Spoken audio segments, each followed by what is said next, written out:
Hello, everyone, and welcome to today's UDC Library webinar, Tame Your Camera Roll, Getting Started with Photo Management. Thank you for joining us today. This session is being recorded, and we will have time for questions and answers, both recorded and unrecorded at the end. But if at any time you have any questions, please don't hesitate to pop them in the chat, and I'll try to answer them as they come up. So here's a quick look at what we're going to cover today. We're going to talk about organizing your photo collection, whether this applies to a collection of 200 photos or 20,000 photos, the same principles apply. We're also going to look at storing and backing up those images safely and preserving your digital memories for the long term. Preservation is something we librarians care deeply about because we're thinking long term about what comes after we just take that photo and have it on our phone. We're also going to look at making your photos easier to search, enjoy, and share. And so, what's the point of saving and organizing all of your pictures if you can't share them? And note this webinar will discuss phone photo storage as well as desktop and laptop photo storage because inevitably you will be working with both. So let's talk about the scale of the problem. You likely have hundreds, if not thousands, of scattered photo files on your phone, on the cloud, on hard drives, because when memory is cheap and available, we don't tend to delete things. Photos also have immense emotional and practical value. So let's think for a second about why this matters. Photos are more than just digital or print files. They're emotional touch points. They represent the people we love, the moments we've lived, and the places we've been. They also have practical value. You might need a headshot for a work presentation, or a document, or a screenshot from an Instagram ad for something you want to buy. Or you just might want to create a memory book for someone. But if it's buried in digital chaos, it's almost as good as lost. So think of your photo collection as a part of your digital archive or personal library. It needs organization, metadata, preservation, and most of all, access. An organization is sorting photos into categories, folders, or albums that make sense to you. Metadata is it just means the information that goes along with that photo. So things like dates, places, or names that help you find or understand that image later. It also means preservation, so keeping your photos safe from loss or damage over time, just like you would, preserve a book or a historical letter that might mean something to your family. It also means access, so making sure you can actually find and use the photos when you want to. And so that might mean enhancing things like searchability, shareability, or simply knowing where all of your photos are. And you don't need to be a tech expert to apply these principles. Understanding their value can help you evaluate your photo collection. And so before you can organize anything, we have to know what we're working with. This part might, and in fact, I'm going to say will feel a little overwhelming, and that is completely normal. The goal here is not to fix everything right away, just to see what we're working with clearly. So to get things started with photo management, first list every single place that you have pictures, whether that's on a phone, on a computer, on the cloud, on various apps, memory cards, wherever you might keep your photos. And if you have used multiple devices over the years, as many of us have, list all of them. And this overall list is your digital photo landscape. This will help you get a sense of the scale of what we're dealing with. And again, this is likely to be overwhelming, but you just need to know where things are. So think of this list as a photo table of contents. It helps you see the scope of what you're working with, what's already been saved, what might need to be rescued, and what could be merged or backed up in the future. In the library world, before we organize collection, we first create an inventory because we need to know what's there before we can start sorting or preserving it. And the same principles apply here. So make this list of what you need to work through, and then as you work, keep it updated as you progress. So for each location, maybe you're clearing duplicates on your phone or pulling photos off an old hard drive, update that list so you know what you've been working on and where you've left off. You can also check things off the list once you're done. And if you're a pen and paper kind of person like I am, a physical checklist can give you that satisfying cross off feeling. You can also add new spots to this list as you discover them. And I can guarantee you, as you work, you're going to realize, oh, yeah, I have photos backed up to this old point and shoot camera I'd had 30 years ago. You can also jot down notes if something needs special attention, like recovering a locked cloud account or sharing photos with others, or simply converting old files to new file formats. This list is your roadmap, and it will help you bring structure to a sometimes chaotic process. And once you know where your photos are, you can start to figure out what to do with them.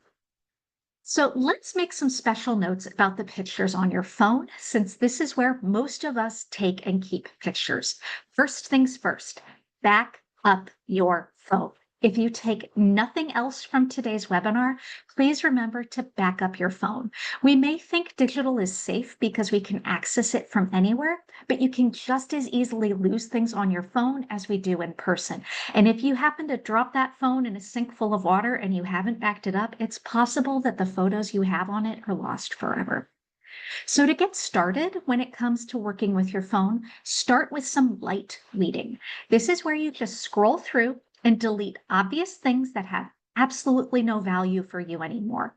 Outdated screenshots, blurry images, accidental pocket captures. For me, I'm constantly taking photos of where I parked in parking garages. I don't need that once I've left. And so anything that is obviously unnecessary, just go ahead and delete it.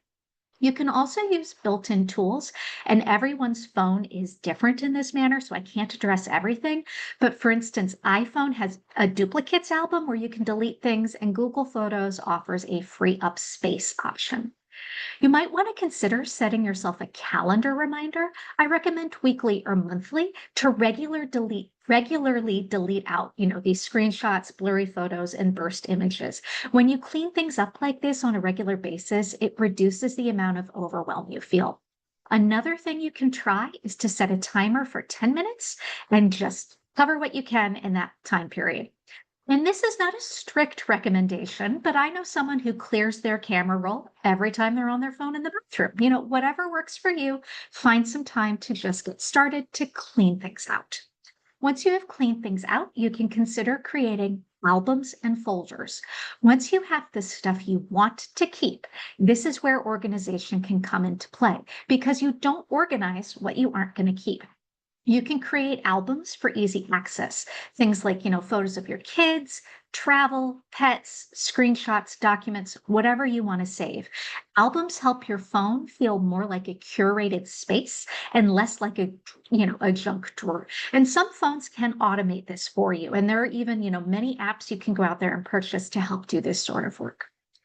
And so next I want to move on to storage. So let's talk briefly about something that can cause some confusion of cloud storage versus device storage.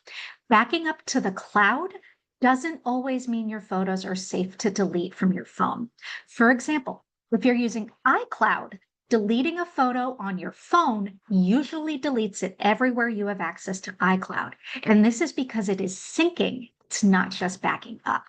In Google Photos, on the other hand, you can often delete the photo from your phone if it's already backed up to the cloud.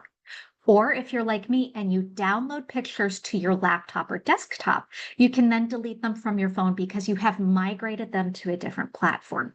It's important to know how your system works so you don't accidentally lose something important. So in short, syncing means things are mirrored. Backing up means things are duplicated. So you want to make sure you're backing up versus syncing. And so this might feel like a lot, but just 15 to 20 minutes of cleanup a week can make a huge difference over time.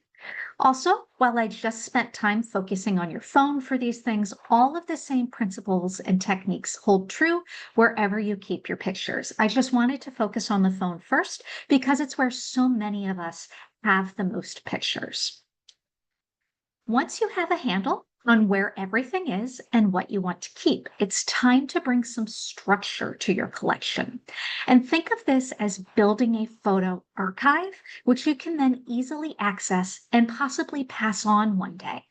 So, where to start? I recommend creating a master folder or a central repository. This is where everything you want to keep goes. From here on out, funnel everything into this space so you have everything collected in one location. Inside that master folder, make subfolders. How you organize that is up to you, but you want to consider making it understandable to others who may access the material after you.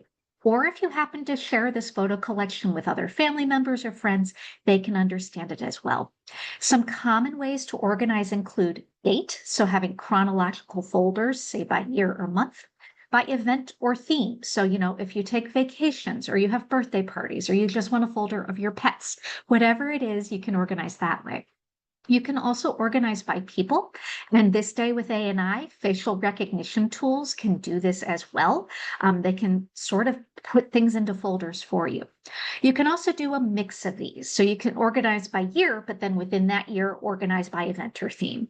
Whatever you decide to go with, just be consistent. Consistency is what keeps things from being chaotic. And then when it comes to folders or even individuals, what you name things is important. And so some file naming best practices, and this might seem a little in the weeds, but we at the library, we do a lot of work like this, naming folders and files so we can find them again. So one example of a good naming practice is to start with a date, so year, month, day, and then by an event and maybe a location or, event in person, whatever it is that matters to you here. This keeps things in order and it provides context at a glance so you know what's in that file before you even open it. You should also create an index. This will help you with consistency in your naming and also help anyone else who might delve into those folders later. In archival practice, we call this a finding aid because you're making it easier for people to find things. An index could include folder names, date ranges, notes on what's happening. It also tells people where those pictures are stored. So if you have something saved on an external hard drive or to the cloud, you can make a note of that saying, this file is on this cloud service, or this file is on this thumb drive. You also want to consider adding metadata and tagging. And these are all the extra information that adds context and makes things searchable. So when you take a digital photo, some of that metadata is created automatically. The date it was created, the file size, sometimes even geographic location, the number of DPI, that's basically the resolution. Some of that is already captured instantly, but many systems then let you add tags or keywords or captions or even AI facial recognition so that you can add even more information to this. You can do this in the file itself, usually by right-clicking on it or within a separate document, whatever works for you. And there are bonus points here for adding narrative documentation. Again, you can do this in a text file within each folder or within the picture captions. And the reason you might want to consider this narrative documentation is this adds emotional value and, more importantly, context to what is happening in the pictures. In many ways, it operates like a diary, which is useful for family history and storytelling. Or if you're doing this for work, it can provide context on who's in these photos, what event is this, things of that nature that could be useful to someone else. And the goal of organizing is not to be perfect. It's to create a structure to build on. Once you have some organization in place, you can keep adding and refining, which also lets you enjoy your photo memories as you work. And before I jump to the next slide, I want to point out that the images on the screen are from my personal photo library. It is still a work in progress. Some of these things I have a good handle on. Other folders are complete shambles that I need to get to, and that's okay. I just chip away at this at time in fits and spurts, usually while I'm half watching some bad TV on the couch at night. I try to do a little bit of work on this every month. I don't have time. I've got a 5-year-old. Life is crazy. So I don't have time to do this every day or even every week. But I do try to do about an hour's worth of organizing a month. And slowly but surely, it works over time. Once your photos are organized, the next big step is to make sure they're safe, not just from device failure, but from accidents, loss, or even aging technology, because tech devices do die or become inaccessible all the time. So the first thing you might want to consider is the 3-2-1 backup rule, or in the library world, we call this LOTSIs, or lots of copies keeps stuff safe. And essentially this breaks down to you want 3 copies of all of your pictures on 2 different media, with at least one being in an offsite location like the cloud. This way, even if one system fails, or if something worse happens like a fire or theft or water damage from dropping your phone in the toilet, your photos are not lost forever. Some options for storing your material include on local media, and those are things like your laptop, your computer, or your phone. These are fast and easy to access, but they are also the most vulnerable to crashes, accidents, and theft. You can also keep things on the cloud, things like Google Photos, iCloud, Amazon Photos, and OneDrive are some of the big ones. Many of these services also provide auto backup, but you need to understand the limits of the service you have in terms of the amount of storage you get and the kinds of files you can store. You might also want to consider what happens if you cancel a service. So possibly you might want 2 cloud services, since many cloud options all back up to the Amazon Web Cloud. You could also consider removable media. These are things like external hard drive or USB sticks. Then you can keep this in Firebox away from a place prone to water intrusion. Also, ideally, not in the same place as your computer. And most of these removable media, they have a lifespan of 5 to 7 years, 10 in a pinch. So you will need to migrate media every so often. So when it comes to this kind of backup, preservation, and storage, for example, I have pictures on my personal laptop, which backs up to both OneDrive and Amazon Photos. Every so often, I make a backup of my laptop. I just export my entire computer, so that includes my photos, to an external hard drive, which I then keep in a Firebox. Also, since our wedding photos are so important to me, I have a special thumb drive with just those pictures as another backup.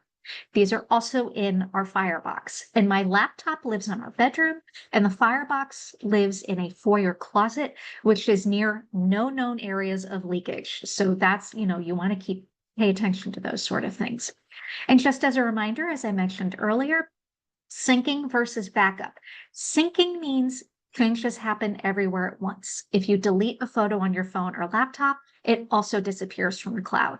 Backing up creates a separate copy of your photo that doesn't change unless you manually update it. And so this is important if you're doing those auto backups to make sure, is it backing up where it's saving everything on its own, or is it syncing? So just make sure you pay attention to that. Again, it's a good habit to get into having this auto backup both of your phone and of your computer. And you can purchase a program that does this or turn on something that already exists on your thing like iCloud or OneDrive.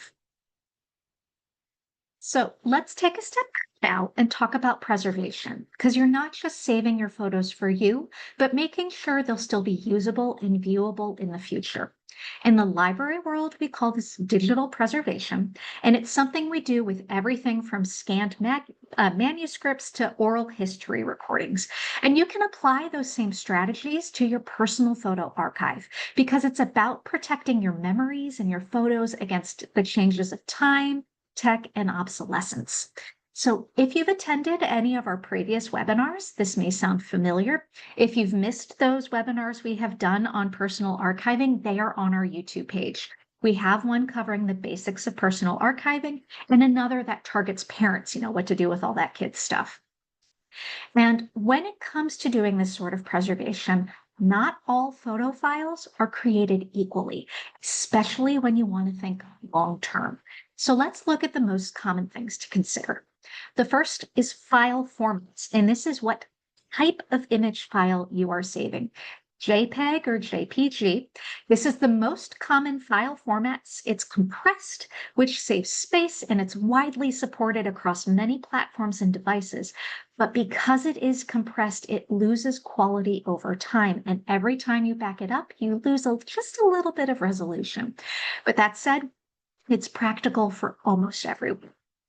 Raw files they contain unprocessed data straight from your camera. And you mostly find this with those fancy digital cameras that are not your phone. This is the highest quality, but these are huge in size and they eat a lot of memory. You know how I mentioned my wedding photos? That one memory stick of my wedding photos is bigger than all my other photos combined. That's how big these files are because those wedding photos were captured in RAW. And raw photos are not always readable without special software. So it's kind of like a photo negative. So it's good for things like special images, for wedding, birth pictures, things of that nature, but they are harder to work with and store over time. And then there is the TIFF file, which is kind of a happy medium. This file type is also uncompressed and high quality, making it great for preservation. In fact, this file type is commonly used as the preservation standard in libraries and archives. The downside, again, these are huge files and not all devices support them, but they are more readable and accessible than RAW files. In fact, most any computer can read a TIFF file. You might also want to consider the risks of proprietary systems. Proprietary file types only work on the system they are designed for. And so this means you are locked in to using that platform or tool. And if that service or platform goes under, you may lose access to your files. For example, iPhone does take pictures in the HEIC format, which is proprietary to Apple. But because Apple understands, it's what it's working with, you can convert or save those files into other formats such as JPEG or TIFF. And in fact, Apple, there is a setting on your phone where you can change it from saving as HEIC to JPEG. So you can make that change. And then there are some tips for future proofing because preservation isn't about just saving a copy. It's about making sure future you or your kids or your grandkids or friends or other family can still open and enjoy these files. So in general, I recommend sticking with formats like JPEG or TIFF since they are less likely to become obsolete. If all of your pictures are in an app like Instagram or Facebook, export your archives. A quick Google can tell you how to do this, and there are plenty of tools out there that can help you mass download what you have already uploaded to those platforms. Technology evolves, and files stored on old CD or outdated apps may become inaccessible. So make a plan to revisit your archive or where you're keeping your photos every few years, or if you get word that a platform is ceasing service. That way you have time to migrate everything over to a medium that's going to stick with you. But pictures are meant to be enjoyed, not just stored on a computer. So once you've created some structure and it becomes easier to find, share, and relive your favorite moments. So one of the biggest benefits of organizing your collection is discoverability, being able to find the photo you want without having to endlessly scroll. So some things you can do are group your photos into albums that reflect your life. Use tags or keywords to help you find pictures quickly, or use a search feature in tools like Google Photos or Apple Photos that can recognize people, locations, and even objects. I back up things to Amazon, and so I can even, put in the word cake or bicycle, and anything that it either AI recognizes or I've captioned with those things come up in one quick search. And then once your photos are in order, you can really do special things with them. And you can create highlights that tell a story. So things like slideshows. Many apps let you create automatic or custom slideshows with music. You can also consider photo books. And these are great if you like having things in a tangible form. And they also make great gifts. So consider doing this for milestones like weddings, anniversaries, major vacations, whatever matters to you. You can also create shared albums, and you easily create albums then that you can then send a link to with family or friends that either they can contribute more photos to, or they can just look at and enjoy. If you're into genealogy, you can also add your material to online platforms or even local libraries and archives to help others with their own research. And don't let your photos gather digital dust. Make it a habit to revisit and curate your collection. I recommend doing this annually, and it can be a fun thing to do to just sit down with everyone and spot check your files and be like, oh, do you remember this time? So, yes, you're working on keeping your collection up to date, but you're also getting to enjoy those memories again.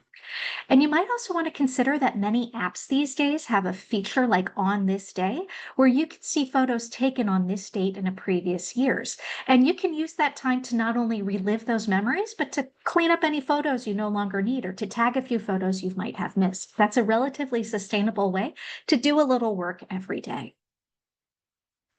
And as I've said, all of this work can be overwhelming, particularly when you're just getting started. So here are some tips to help making things manageable and sustainable. So first, start small. Do not aim for perfection. Just like libraries don't process an entire archival collection in one day, your photo collection is something you can build and care for gradually. I recommend focusing on recent photos first because those are the easiest ones to read through. So start with, I'm just going to focus on the past month. And consider working in 10 to 15-minute sessions because that way you don't get overwhelmed. You can be like, okay, I'll set a timer and done for the day. You might also want to consider setting up a regular photo tidy up routine. So make it weekly or monthly, where you just sit down, delete duplicates, blurry images, but then you can also tag or star important images or add captions. I recommend adding this to your calendar and time block it out. So, it's like, no, it's on my list of things to do today. And you can do your sync and backup as a part of this tidying up. So think of this as photo hygiene. It's simple, regular maintenance that keeps everything healthy. You might also want to consider creating a to sort folder or album and just funnel everything new into it and then sort through it gradually. Then, when you have the time, you can just chip away and be like, okay, I did 5, or hey, I cleared out the whole file because I didn't take many photos this month. Whenever you can, try to use automation. There are places where AI is doing a lot of good work here. They can suggest auto tagging, delete duplicates, things of that nature. You still have final control. Automation can take care of some of the the tedious parts. You can also accept imperfection. You don't have to sort every photo. Prioritize what matters most, your family or those key events. Even libraries don't catalog every single item immediately. We prioritize what's most valuable or relevant to our collections. And do not be afraid to delete. In fact, you have to delete some things. If libraries, don't process everything at once. We also don't keep everything. We get gift books all the time and we simply don't have enough shelf space to keep everything. And so clearing out unimportant or low quality photos helps you better appreciate the ones that count. It's okay to let go of 14 nearly identical photos of your kid or pet. Don't let my daughter hear that, but it's true. I do not need 20 photos of her twirling in the same dress that she did in a 5-minute span. Keep what matters to you and delete the rest. Sustainable photo organization isn't about perfection. It's about prioritizing what matters to you, building habits that fit into your life, and giving yourself permission to go slow. Because you're not just managing files, you're curating your story. And before we wrap up, let's take a deep breath and remind ourselves that this is a process. Breathe and take time. Your photo collection didn't become overwhelming overnight, and you don't need to fix it all at once. Start by organizing in a way that works for you, whether this is by date, event, or people. And remember, it's about creating a system that helps you find things, enjoy your photos, and keep up with anything new that comes in. Don't forget to back up your phone regularly. This is non-negotiable. Use automatic backups whenever possible. And again, focus your efforts on preserving the photos and memories that truly matter. This will make the process more manageable and more fun. And finally, let go the guilt around deleting photos. Deleting duplicates, blurry shots, or less meaningful photo frees up space and makes your collection far more enjoyable. So I know I covered a lot today. Thank you for joining me. I hope this was a useful session. The UDC Library is here to help if you have any questions about file formats, backup tools, or you just need encouragement or suggestions about how to do this sort of work. We now have time for Q&A, both recorded and unrecorded. The recording of today's session will be available later this afternoon, and as long as you've registered, you will receive an email to that recording. So if you have any questions, please don't hesitate to pop them in the chat right now. Right. Can I ask you a question? You said that there was some way to see like photos on the photos of today's date or past dates. What was that? Where do you find that? So that depends on what device you're using. For me, I use Amazon. I back up everything to Amazon Photos. And when I just click on my main Amazon Photos account, it's right at the top. This day, and then it just has all the previous years listed. It depends on your personal device and how you have it set up. So the library would be happy to help you with that. We have appointments we can do both online and in person if you want to take a look at your particular device. But the Amazon is the first one I'm thinking of. Even OneDrive, it will send me an email every day saying, look at these photos you took a year ago. So I have an iPhone and it's just over, I have tens of thousands of photos. It's ridiculous. I need to start clearing them out. And there just doesn't seem like a simple way to do it. On this day seems like a great way, just so it's not overwhelming to So go. if you took if you took those photos on your Yeah. iPhone, what you can do is search by date. So if it's June 27th, I believe if you just search by date, it should come up. But again, without having the device in front of me, it's a little hard to tell because even if everyone has the same phone, everyone's phone is different. They've learned that. Gotcha. Yeah, that's so true. And they keep changing the software, so it's very frustrating. I I felt like I was somewhat organized, and then they've updated a couple times, and some of the updates have not been helpful. No, and when they moved from default JPEG to default HEIC, that was very confusing to me. I was like, why can't my computer read these files anymore? Yeah, and lost a lot of quality. Yep. Yeah, Thank you. you're welcome.